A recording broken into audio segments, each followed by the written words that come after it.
This was the diet which bred that hearty race of mortals who won the fields of Crecy and Agincourt. The renowned King Arthur is generally looked upon as the first who ever sat down to a whole roasted ox, which was certainly the best way to preserve the gravy. And it is further added that he and his knights sat about it at his round table, and usually consumed it to the very bones, before they would enter on any debate of moment. The Black Prince was a professed lover of the brisket, not to mention the history of the sirloin or the institution of the Order of Beef-Eaters, which are all so many evident and undeniable marks of the great respect which our warlike predecessors have paid to this excellent food. The tables of the ancient gentry of this nation were covered thrice a day with hot roast beef, and I am credibly informed by an antiquary who has searched the registers in which the bills of fare of the court are recorded, that instead of tea and bread and butter, which have prevailed of late years, the maids of honour in Queen Elizabeth's time were allowed 3 rumps of beef for their breakfast. Now that, Dominic, as you will well know because you sent that quote to me, was Joseph Addison writing in the Tatler in 1710 about roast beef. Yes. And today we are looking at England, our own native land. And you have chosen as your theme this great theme of roast beef and the role that it's played in notions of liberty and distinctiveness and John Bull and all that kind of stuff. Yes. Well, England, Tom, so much to choose from because, of course, we are both English. But I thought, why not choose one of the most English things of all, which is roast beef, or indeed beef and liberty. That's the theme of today's podcast. Now, of course, for you, this is it's ambiguous ground, isn't it? Because while I'm sure you would style yourself a very patriotic Englishman, you are not, it's fair to say, one of life's great beef eaters. No, not really. As in not at all. Yeah, not at all. No. Well, I mean, listeners can draw their own conclusions about the Dominic, patriotism or otherwise of Tom Holland. Well, but I love liberty. You love liberty. So beef and liberty, that's the slogan that's stamped on the buttons of the waistcoat of the members of the Beefsteak Club. It is indeed, and we should be coming to the Beefsteak Club. So, roast beef, today, roast beef, I suppose, competes with fish and chips, doesn't it? And chicken tikka masala as one of the great dish. Sort of emblematic national dishes. We probably eat less beef per capita than at any time, I would guess, for centuries, wouldn't you say? Because there's so much suspicion of red meat now for health reasons and all this sort of stuff. And also, of course, mad cow disease, I'm sure, delivered it quite a fatal blow. I think it did deliver it a blow. But the idea of the English as beef eating, so the French, of course, call us les roast beef. So it's not purely our self-image, it's also the way we are perceived. As we call them, grand oui. Yeah, as we call them, frogs. And we should be coming to frogs and the contrast between frogs and roast beef in a second. But the association between the English in particular and beef is an old one. So in Shakespeare's Henry V, which I think is commonly agreed to have been written in 1599, there's a scene just before the Battle of Agincourt, and the French are talking. The Constable of France and various other sort of knights and commanders are talking. And one Frenchman says, "That island of England breeds very valiant creatures. Their mastiffs are of unmatchable courage." And the Constable of France says, "The men do sympathize with the mastiffs in robustious and rough coming on, leaving their wits with their wives, and then give them great meals of beef and iron and steel. They will eat like wolves and fight like devils." So even there, at the end of the 16th century, you have a hint of some themes that will become very familiar in this episode. So the association of the English with beef and with mastiffs or bulldogs and with bulls and with fighting like animals and with this sort of primitive animal spirits and lack of sophistication. Now, this, of course, is Shakespeare talking. It's not the French talking. And why would beef seem to matter? Well, an obvious reason, Tom, even though you don't eat beef, is that in Tudor England, a lot of people did. So obviously people ate beef all over Europe. But I think it's pretty fair to say that the Tudors eat more meat than their neighbours do. Tudor English men and women. And why is that? Well, so there's a brilliant book on this, which I should have flagged up already, actually, called Beef and Liberty by a chap called Ben Rogers. It was published about 20 years ago. An absolutely wonderful journey through this topic from which I have stolen mercilessly ballads and poems and so on. And but he it's says, speaking to you, isn't it? Because it is speaking to me. The image is, well, I suppose John Bull. Well, we'll come to John Bull. Because John Bull is literally, I mean, he begins as a bull, doesn't he? Well, I'm not sure whether he does. There is an association between the English and bulls. I think John Bull, well, we'll come to John Bull. I shall, with his waistcoat and his I'm sorry. his pewter tankard and all this sort of But it's stuff. the embodiment of non-metropolitan, the solid sense of the English gentleman, country gentleman, his waistcoat straining as he devours yet another haunch of beef. Yeah, that's pretty much solid common sense. Exactly. Absolutely right. Outraged of Chipping Norton. I think it's fair to say. Not even outraged, perhaps. I mean, it's phlegmatic of Chipping Norton. Yeah. Phlegmatic. I mean, hysterical overreaction. That's the kind of thing that Frenchmen and Londoners get up to. That enthusiasm of all kinds, I think, Tom, is the enemy. Yes. Epicene. Right. Do you know, I've got some great quotes coming about Londoners and their metropolitan foppish ways, which you will be delighted by. Excellent. So Ben Rogers, in his book, he says there are obvious reasons why people would eat more beef. As we've talked about many times, going back to our Anglo-Saxon podcasts, England is very rich in farmland compared with a lot of European countries. You know, it's got lots of lowlands, green, verdant lowlands. It's perfect for dairy farming. It is producing a lot of kind of milk and butter and beef. Over the course of the 16th century, although there are general price rises, so it's a time of great inflation then as now, the price of beef falls relative to other products. So beef is much more readily available. And the one way we can tell how much people ate and how distinctive this was is from travellers' stories. So first of all, English travellers who go abroad. So Ben Rogers gives a brilliant example of a chap called Sir Richard Morrison, who goes to Venice in the 1570s. And he says he is astounded by the food. And he says there is more meat eaten in 2 months in London than an entire year in Venice. He's struck. Well, not many cows in Venice. Not many cows, exactly. But also there's an Italian traveller called Alessandro Magno who comes to London at about the same time. And he writes in Italian, I assume, it's extraordinary to see the great quantity and quality of meat, beef and mutton that comes every day from the slaughterhouses in the city. The beef is not expensive and they roast it whole in large pieces. For those who cannot see it, it's almost impossible to believe that they could eat so much meat in one city alone. And as time goes on, I think over the next, let's say, 150 years, beef becomes steadily cheaper relative to other meats, partly because of enclosures. So farmland is becoming much more productive. So there's just more meat, more butter, more of this sort of stuff being produced. And also there's the agrarian revolution. Exactly, the agrarian revolution. Townsend and all that. So there's just a sort of sense that, there's just more of it and probably better quality. And travellers from abroad remark on it more and more as time goes on. So in 1698, a Frenchman called Henri Misson, he says at that point, as early as 1698, it is common practice to have a huge piece of roast beef on Sundays, of which people stuff until they can swallow no more, and they eat the rest cold the other 6 days of the week. Now, of course, he could have been writing that as late as the 1950s, but he's writing that in the 1690s. Is there a kind of an association on the part of foreign observers between the eating of beef and the sense of the English as simultaneously violent and phlegmatic? Which seems to be a kind of an abiding theme. No, I don't. Well, I don't think they make a direct association, but it's absolutely right that the same travellers will be making those points. So you're absolutely right that the English are perceived as being very violent, disputatious, and yet at the same time ponderous, gruff and stoical and all these sort of things. Like bulls or oxen, perhaps. Exactly. Yes, exactly. So you can sort of see why people would make that. The sort of red-bloodedness, if you like.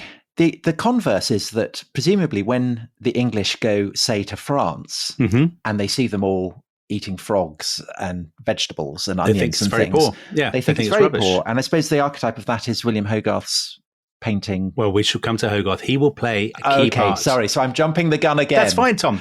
It's good to anticipate. Flagging it up. Okay. So the English are definitely eating an awful lot of beef. Ben Rogers calls us the Texans. of the early modern world. I like and that. I think for our Texan listeners, that's a comparison I welcome. If it's associated with any one class in particular, he thinks it's associated with yeomen. So yeoman farmers. Okay, so not the gentry.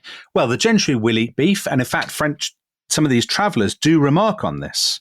A Swiss traveller in 1726 called Monsieur Mural, he says, they'll eat roast beef as well at a king's table as at a tradesman's. So there's actually an odd sense in which the eating of roast beef is it democratic? That's probably the wrong word, but it's universal. But also an index of wealth, presumably. Yes, although it's not that expensive. Again, the point is it's not that expensive. So if you're eating stuffed quails or something, then you're rich. But presumably it's quite expensive on the continent relative to the expense in England. Yes, exactly. I think that's absolutely right. I think it's because England has this farmland or whatever. I'm not a massive agrarian specialist, it's fair to say, Tom.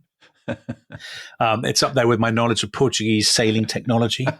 But because we have all this, beef is readily available. Slaughterhouses pumping out all this stuff. If slaughterhouses can, I mean, the stuff they're pumping out, actually, I don't even want to think about. I think that's sausage factories, yeah, isn't it? exactly. Pet food manufacturers. But it's associated with yeoman farmers. And of course, the yeomen of the guard are known as beef eaters. Of course they are, yes. And how long does that go back? How far does that go back? Well, I think that goes back centuries, actually. There are various explanations about why they're called beef eaters, but Rogers points out that right up to the 19th century, if you're a yeoman of the guard, you are given a ration of beef every day.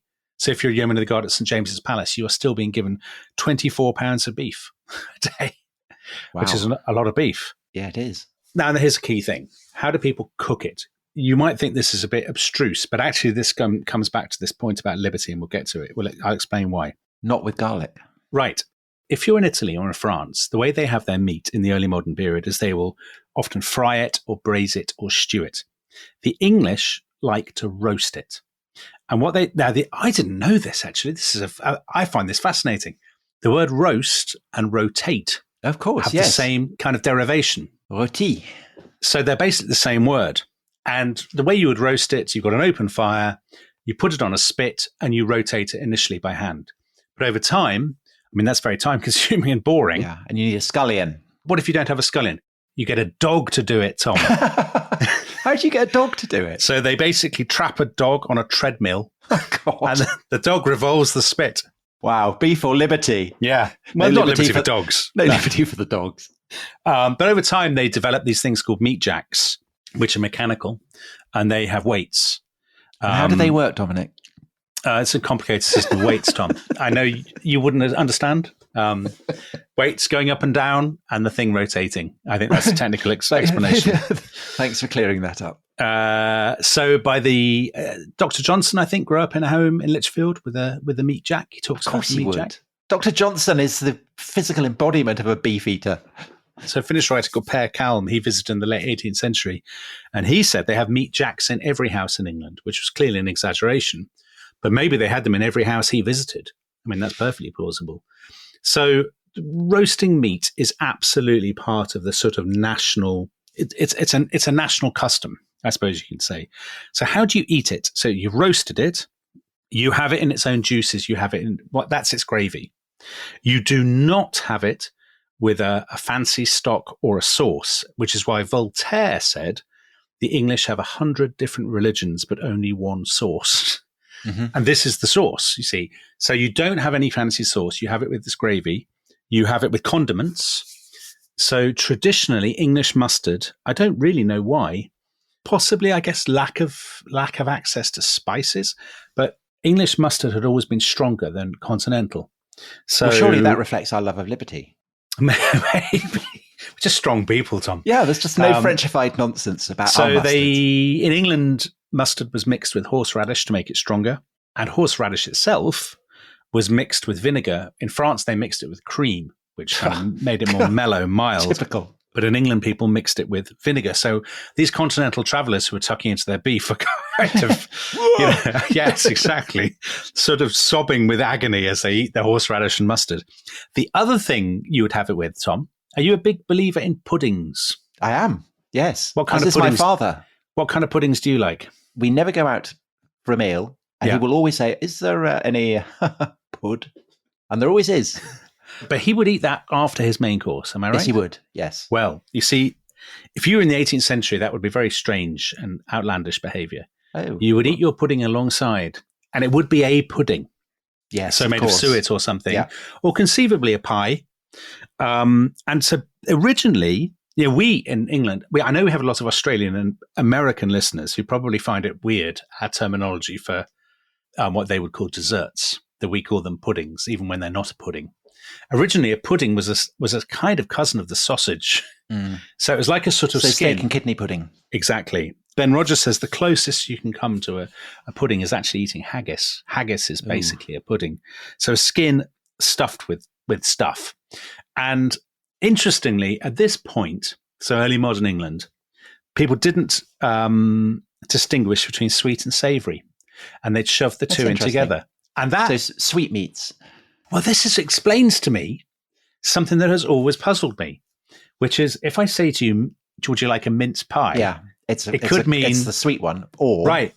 Yes, a pudding with mince in it. Go and buy me some mincemeat, Tom. Yeah. What will you come back with? Will you come back with minced meat or mincemeat, which is completely different and is sweet?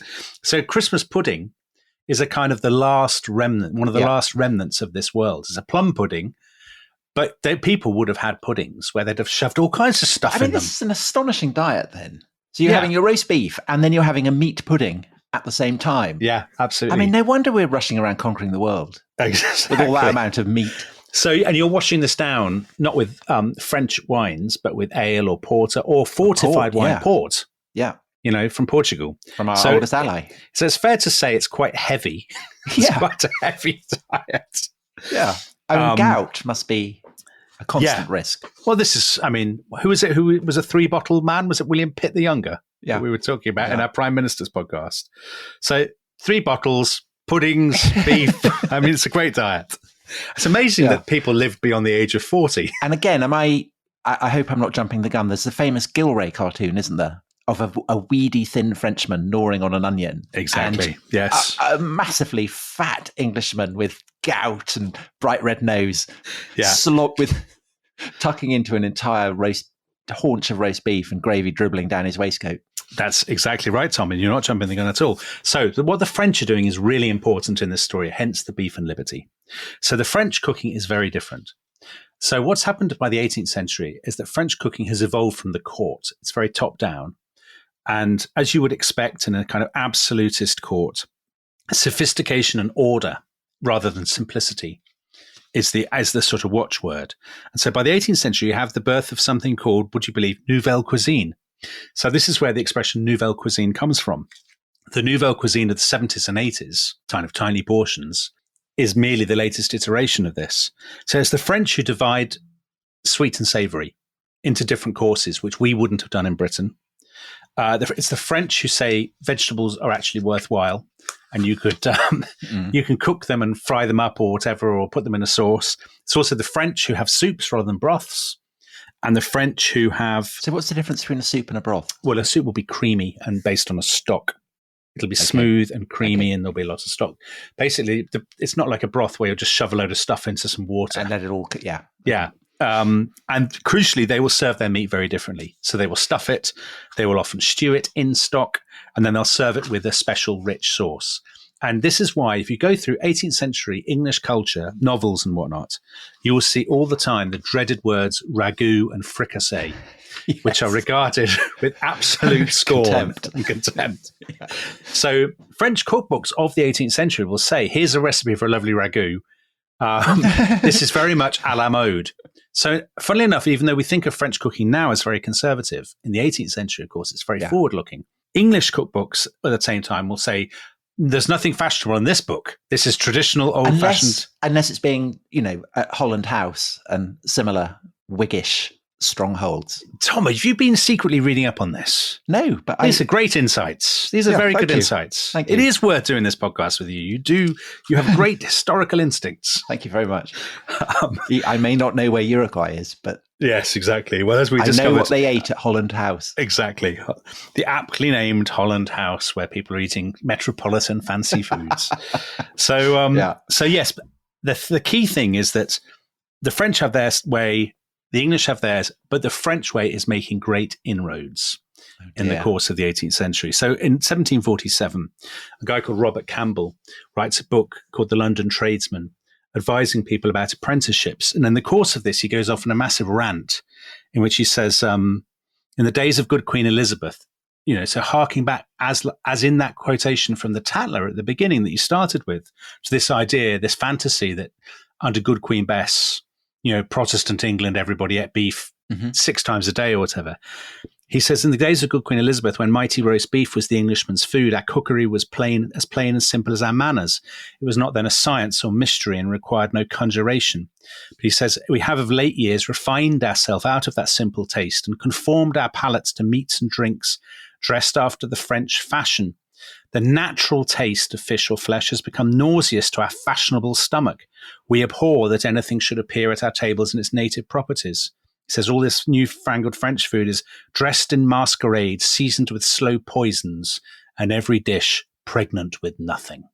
Sounds quite Daily Mail. I was going to say, it's like one of Giles Corran's Sunday Times restaurant reviews. Yes. I'd like him to end one of his reviews if he's listening. Every dish was pregnant with nothing. But why is he having this rant? Well, it is precisely as you say, because people at the aptly named Holland House are eating a lot of French food. So Ramonas. Right. In the course of the 18th century, there is a kind of transformation of manners. We really should do more podcasts about the 18th century. We're going to, aren't we? In the new year. Such an interesting time. We're going to. So people are adopting, china and glassware and cotton and tea and coffee and all these things. And there's this kind of this perceived Europeanization of English customs. And this has a distinct political meaning because, as you said, it's associated with the Whig grandees, with Robert Walpole, and in particular with the Pelham family, who basically succeed him and dominate British politics in the 1740s and 1750s, Thomas and Henry Pelham. So Thomas Pelham, who's the Duke of Newcastle, who's our 4th Prime Minister, colossally, unbelievably rich, and associated with this sort of Whig world of all these mercantile links and travel and diplomacy and sort of sense of cosmopolitanism, I suppose. But also not necessarily sound on the fundamentals of British liberty. Is that right? I think there's a slight perception that the Whigs the categories are so slippery in the mid-18th century. I mean, they've changed from what they were in the early 18th century, but I think there's a sort of sense that of corruption, of having lost touch with this kind of broad base of the country and the common man. By the time of the heyday of Holland House in the backdrop of the French Revolution, yeah, but they dodgy, would basically welcome Jacobins. They are citizens to of the set world, up a guillotine in Trafalgar Square and all that kind of stuff. Well, I don't know whether that's true earlier on, but definitely they're associated with the Tories. Will associate them with greed and corruption, with luxury, and with the city. Yeah, with the city, with continentalism. And the city, it's interesting you say that. So in his book, Ben Rogers says basically it sometimes seems like the 18th century is one long moral panic, one long sort of howl, even though England is actually doing so well in the 18th century, the one long howl of hysteria about foreign ways. So there's a preacher, he's got a lovely quote from John Brown, who attacks what he calls the town effeminacy of London. And Rogers says, to most rural gentlemen, that's me, the capital was a malignant growth, a place where courtiers and placemen, pimps and fops, pastry cooks and hairdressers united to drain the country of its wealth. And I did think of you, Tom, because he says the key figure in the Tory imagination of the mid-18th century is the aristocratic fop or beau, a snobbish, mincing thing, as smooth and rich as a French pâté. Yeah, well. Whenever I see a French pâté, Tom, I think of you. So cookery becomes this terrific battleground. And you did the quote from the Tatler. That's 1710. So it's happening quite early on, and it runs all the way through the 18th century. And just to kind of close this half of the podcast, you see this in cookbooks, and the most famous cookbook of the 18th century is Hannah Glass's cookbook, The Art of Cookery Made Plain and Easy, which was published in 1747. I think we talked about this a little bit in the podcast we did right at the beginning of The Rest Is History with Penn Vogler. Do you remember that, Tom? When we did all that history of food? Yeah. And Hannah Glass's book is published, it's only just a couple of years after the 45. So the French have behaved very badly in the 45, kind of tacitly supporting Bonnie Prince Charlie and whatnot. It's also, I think, the War of the Austrian Succession has started. So we're fighting the French. I mean, we're basically always fighting the French, aren't we, in the 18th century? And Hannah Glass says in this book, I mean, the title itself tells you cookery made plain and easy. That speaks of this ethos. She says, don't use French sauces. Don't copy French food. It's too rich. It's too expensive. It's bad for you. It's unpatriotic, all this sort of stuff. But she knows that Frenchness is kind of seeping into the country because she says so much is the blind folly of this age that they would rather be imposed upon by a French booby than give encouragement to a good English cook. Well, I think that's a very stirring and patriotic note on which to end our first course, which has consisted of beef. If you come back for the second half, we'll find out what's being served up in the second course. I'll give you a clue. I suspect it may be beef. Let's see you in a sec for more beef. This episode is brought to you by Rocket Money. Tom, we often talk about how to organise our finances. I'm very conscious that I'm paying for a lot of mad subscriptions. And there's one thing that we've talked about often on this show. It's the thing that we probably hate more than any other, and it's a hidden fee. I would love to get my finances under control. There are all these things piling up on our bank statements, and I think I need to fix this problem. I need to sort this out and to stop this. I mean, my finances are so chaotic that I need this app. So I'll tell you what it is. It's called Rocket Money. It's a personal finance app that helps find and cancel your unwanted subscriptions. It monitors your spending and it helps to lower your bills so that you can grow your savings. With Rocket Money, you can track all of your subscriptions and you can easily cancel within the app with just a few taps, saving you time, avoiding charges. And you can also set budgets and goals and get personalized insights and regular reports to track how you're doing. They will even send you real-time alerts for large transactions, upcoming bills, refunds, and even low balances. So let Rocket Money help you reach your financial goals faster. Join at rocketmoney.com/ishistory. That's rocketmoney.com/ishistory. rocketmoney.com/ishistory.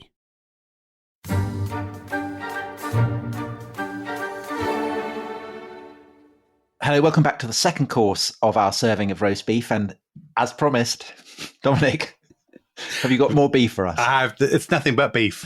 There's an American phrase, isn't there? Where's the beef? It's here. It's here. That's exactly where it is. So what turns this into a kind of national crusade? Where does beef and liberty comes from? Well, Tom, I know that we have one or two actors who listen to this podcast. For example, the actor Samuel West sometimes contacts us on Twitter. I think it's fair to say he's not a man who's likely to address a benefit of the young conservatives. Do you think that's true, Tom? But he plays vets, doesn't he? Does he? Yes. So he'd be very much all over beef. He'd have his hand up. He would. Anyway, listen. Surprisingly, the heroes of this story, the champions of patriotic cookery, are actors and artists. So very much not the people you would think of to be standing against the sophistication of the continent. Brian Blessed, you could imagine. Yeah. He'd beef. Was that how Brian Blessed would do it? Yes. Yeah, I think. So I think you've lost all our international audience. Oh, they've seen Flash Gordon. Yes. Gordon's alive. Beef. That's how he talks. Anyway. Okay, brilliant. This is top historical analysis. So actors have been very concerned about foreign influence all through the 18th century because something terrible has happened in 1710. Do you know what that is, Tom? No. It's the arrival of opera. Oh, God. Yes. So The Spectator and The Tatler, these two landmark journals, which have been founded by Joseph Addison and Richard Steele, I think it is, which were great sort of advocates of beef. They had been campaigning very vigorously against the opera. They had demanded a return to manly entertainments. So what is a manly entertainment? An old-fashioned English play. Torturing bulls? No. Well, yeah. Killing dogs? Cockfighting? Killing ratting? Who needs opera? You wouldn't see that on the stage, though, would you? You wouldn't watch a rat being tortured on the stage. No, probably not. I'm going to campaign for that in my column. The art scholar, yeah. Yeah. Bring back cockfighting. Yeah. Brilliant. That'll go down well in Middle England. Anyway, listen, Jonathan Swift was also an opponent of opera. Do you know what he said about it, Tom? What did he say? He said it was wholly unsuitable to our northern climate. Why? He said it was unnatural. Would you believe? But it's not natural, is it? It's not natural. I mean, no one could claim it's natural. But that's the point. Well, I know that's the point. Anyway, that's the whole genius of it. There was a great movement in the theatre to resist this. And we, a year ago, did a podcast about Anglo-Italian relations. We were talking about macaronis. Yes, we did. And the resistance to macaronis. And this is actually part of that whole spectrum. So the idea of sort of foreign cookery, foreign music, foreign fashion, all being wrapped up together in a great ragout. Yeah. So the real person who sort of drives this is a great friend of The Rest is History. It is top investigator, novelist. Oh, brilliant. Ghost hunter. And ghost hunter, Henry Fielding. So Henry Fielding writes an attack on Walpole in the 1730s called the Grub Street Opera. Important to stress, it's not really an opera. It's more a musical, an old-fashioned, good traditional English musical. And he has a cook who sings a song in the musical. She says she hates French ways and French politeness. And she sings this song, which I shall not sing, but I shall read it to you. When mighty roast beef was the Englishman's food, it ennobled our veins and enriched our blood. Our soldiers were brave and our courtiers were good. Oh, the roast beef of old England and old English roast beef. But since we have learnt from all vapouring France to eat their ragouts as well as to dance, oh, what a fine figure we make in romance. Oh, the roast beef of old England and old English roast beef. Then Britons from all nice dainties refrain, which effeminate Italy, France and Spain, and mighty roast beef shall command on the main. Oh, the roast beef of old England and old English roast beef. It would have been lovely if to I'd hear sung that it. Being sung on the terraces, wouldn't it? It would. I'd love to see Qatar. that. So, well, if you are interested, so that was turned. That play was actually never performed. It was suppressed, but Fielding later reused it in another play, and he gave it to his friend Richard Leveridge, who was a kind of playwright and songwriter, and he turned it. He found a catchier tune for it, and by about the middle of the 18th century, there was a fashion for audiences to sing it before and after other plays. So you went to the theatre to see some other play, and everyone's singing about roast beef. But presumably not before operas. Well, no, I think a very different audience. Yeah, different crowd. I think there, you're there with the Duke of Newcastle, and you're looking forward to his French cook serving you up some dainties. Yes. So you're not part of the roast beef crowd. But Tom, if you really want to sing that, do you know where it will be sung? At a formal mess dinner of His Majesty's Royal Navy today. Wow. They have the roast beef of Old England. The Royal Artillery at their dinners, at formal dinners of the United States Marine Corps. Goodness. And of the Canadian Armed Forces. The roast beef of England, of Old England. They'd use the tune. I don't think they do the words. I was going to say, that would be odd, wouldn't it? I think they're maybe piped into the dinner or something. So it's basically the tune and the sort of the ethos, I suppose, it has endured across the world in armed forces that were once related to Britain, basically. So, and this is the name of the famous painting that Hogarth paints. The Hogarth painting, which we shall come to, because Hogarth is a member of a club. So what the actors do, so people who are associated with Fielding, people of that kind of disposition, they start to set up from about 1705 beefsteak clubs. The first one was associated with the Drury Lane Theatre. There was an actor called Richard Escourt, who was kind of the master of ceremonies, and he wore a little badge with a kind of gold gridiron or grill around his neck to show his fondness for roast beef. And the most famous one of these was set up in 1735, called the Sublime Society of Beefsteaks. So you mentioned Hogarth. Hogarth was a member, the great British painter and engraver. John Wilkes, the sort of radical gadfly, parliamentary gadfly, he was a member. Dr. Johnson was a member. Another associate of the show, future Fat King George IV, he was also a member, and they would meet above the Covent Garden Theatre.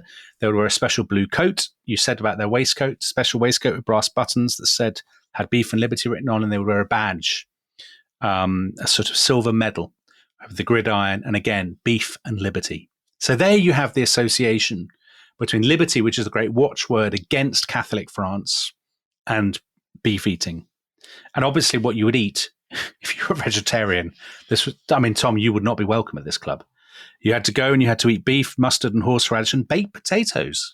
Interestingly, they would have it with baked potatoes. Not chips.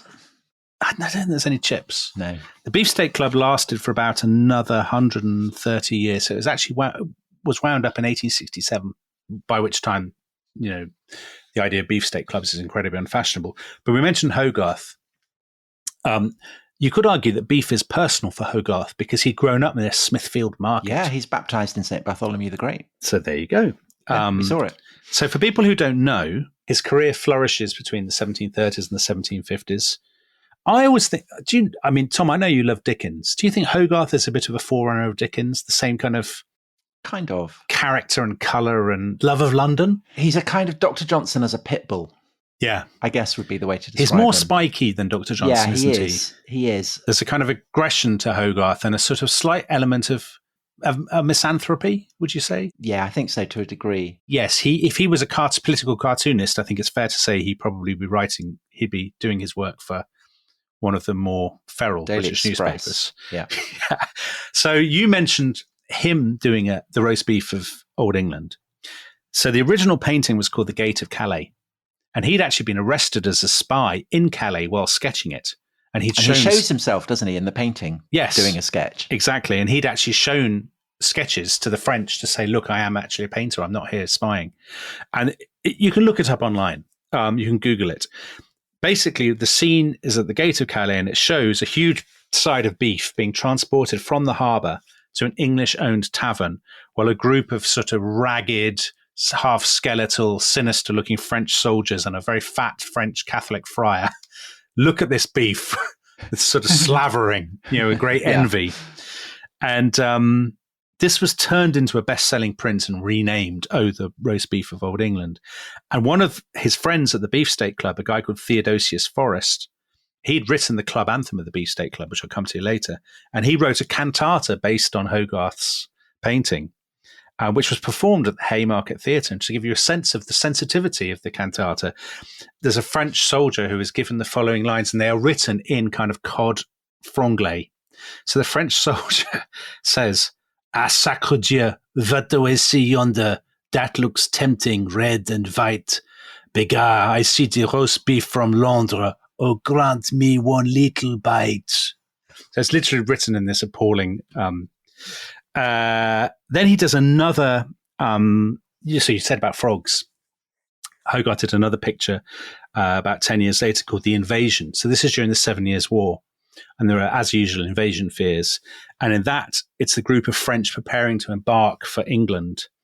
And they are roasting frogs over a fire to snack on. Dr. Valverde. Very like Dr. Valverde from their Costa Rican podcast, for which, Tom, you've, I believe, promised to do a charity benefit to benefit Dr. Valverde's family, having maligned them so cruelly. Yes, do listen to that podcast if you want to find out what Tom did so disgracefully. So in the invasion, the French are roasting frogs. And this time, another of Hogarth's friends and sort of beefsteak eating chums, who was a guy called David Garrick, great actor, whose theatre and club still stand in London.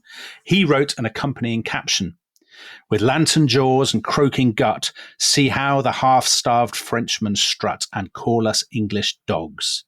But soon we'll teach these bragging foes that beef and beer give heavier blows than soup and roasted frogs." So this is very much the thing.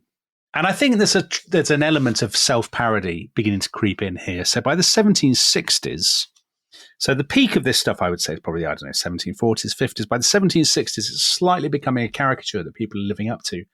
So, Tom, I know you love Johnson and Boswell. So Dr. Johnson, the great lexicographer and critic, James Boswell, his Scottish biographer. Boswell came to London in 1762, and in December, he deliberately does his best to live up to this, because he writes in his journal, "The enemies of the people of England, who would have them considered in the worst light, represent them as selfish beef-eaters and cruel. In this view, I resolve today to be a true-born old Englishman. I went to the city to Dolly's Steakhouse in Paternoster Row, and I swallowed my dinner by myself to fulfill the charge of selfishness.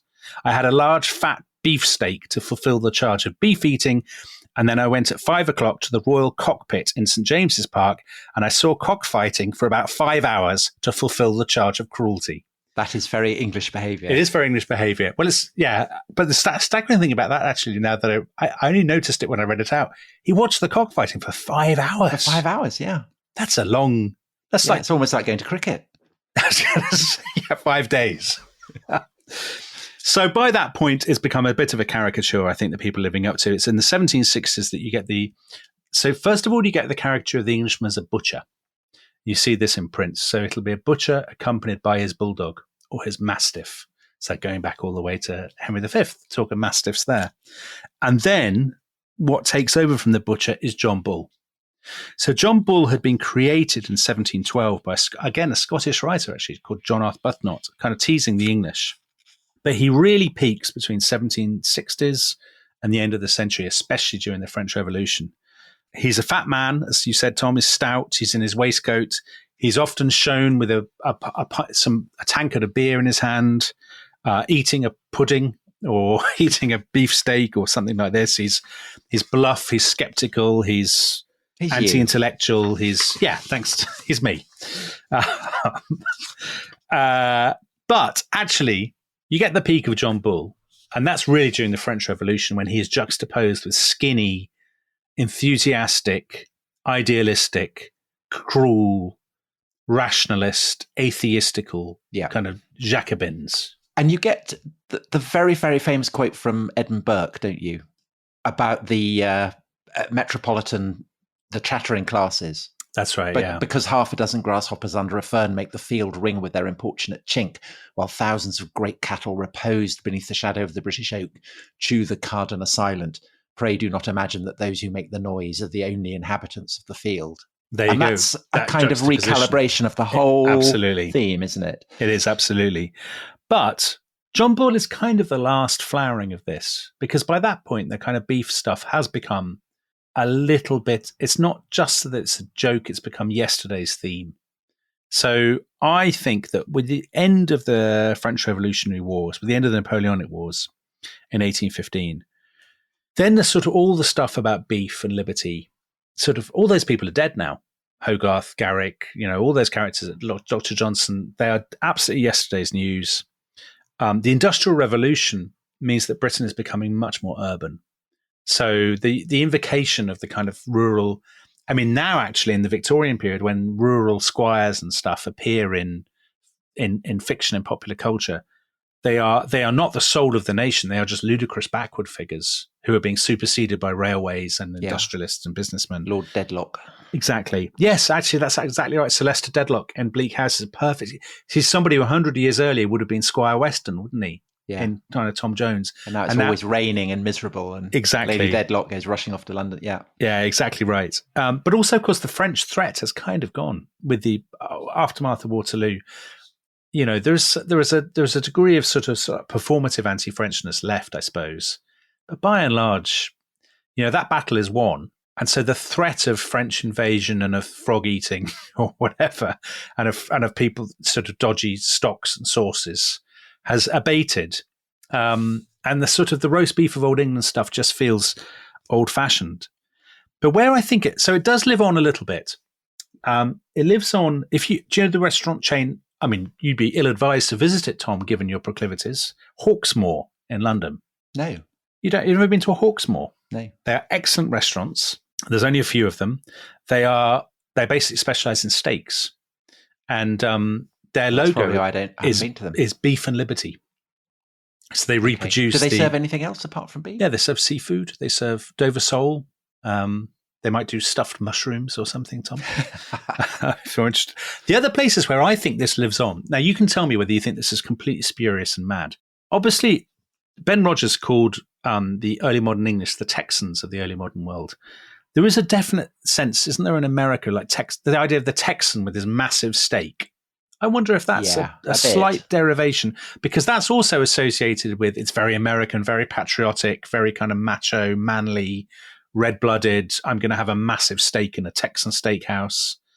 I wonder whether there's a slight element there of the food having, the sort of meat eating having a kind of political meaning.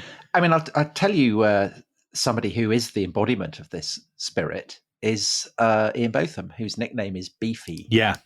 And who's kind of paradigmatic John Bull figure. He is, absolutely. So Ian Botham is an English cricketer who was probably the most famous cricketer in the world in the 80s for our American and non-cricket playing listeners. Yeah. Australians will have recognised him immediately and be laughing with joy at the mention of Sir Ian Botham. Or Lord Botham. Is he Lord Botham now, Tom? Lord Botham of Beef. Lord Botham of Brexit, I think people call him, don't they? Because he's a very outspoken Brexiteer. They sometimes call him Lord Botham of Beef. They do, absolutely. Well, I wrote about this in I know you did. Who Dares Wins, my book about the early 80s. And it struck me at the time, Botham is such a kind of 18th century figure.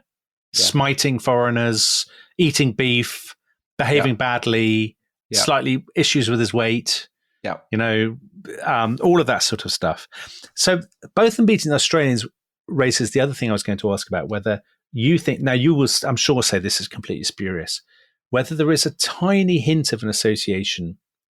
So the way that Australians think about their barbecues, they're quite kind of red-blooded. It's a manly thing to do. You had a beer, have a barbecue. It's not fancy. There's a simplicity and a sort of authenticity to it. No, I did, because I think that's more to do with hunting. Hunting, right? Isn't it? It's the idea of the. I don't know. I've never been to Australia, so I don't know. Maybe, I don't know. I wouldn't have thought it's a direct line of descent from that. Okay. Well, I didn't think it was direct, but I was just wondering whether because I think one of the fascinating things about food, some people will say, "Oh, this is." Sometimes when we veer off from politics and wars, some people say, "Oh, this isn't proper history." But actually, I think things like food, culture, customs, they're wonderful windows into how a society thinks. And obviously now in Britain, Tom, we really have lost touch with that beef and liberty, haven't we? Do you think those days will ever return? Well, as we said at the beginning, I think the mad cow disease was emblematic of something being rotten in the state of England, because the folk memory of beef as an emblem of England did remain, which is why the sight of, the thought of cows basically being fed, being made into cannibals and then going mad was such a kind of potent metaphor. Yeah, it was. Depressing metaphor. Well, that was actually what inspired, so I mentioned Ben Roche's brilliant book. I'll mention it again because I've stolen so much from it, Beef and Liberty. He says at the beginning that's what inspired him to write the book, was the reaction to mad cow disease.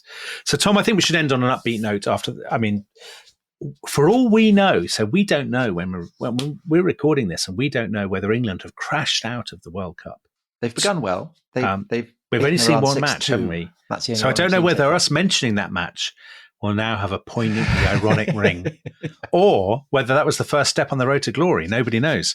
But I think we shall end with the anthem of the Sublime Society of Beefsteaks. I won't sing it. You'll be pleased to hear. If you want music, go to the Uruguay podcast and the beautiful Tupamaros theme. Or indeed the Tunisian one. Yeah, for Tom's opera. Yeah. But this is the Sublime Society of Beefsteaks, their club song. No more shall fame expand her wings to sound of heroes, states and wings. A nobler flight the goddess takes to praise our British beef in steaks. A joyful theme for Britons free, happy in beef and liberty. Throughout the realm where despots reign, what tracts of glory now remain? Their people, slaves of power and pride, fat beef and freedom are denied. What realm, what state can happy be, wanting our beef and liberty? Goodbye. Goodbye.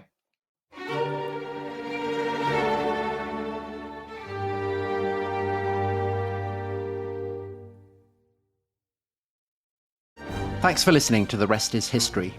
For bonus episodes, early access, ad-free listening, and access to our chat community, please sign up at restishistorypod.com. That's restishistorypod.com.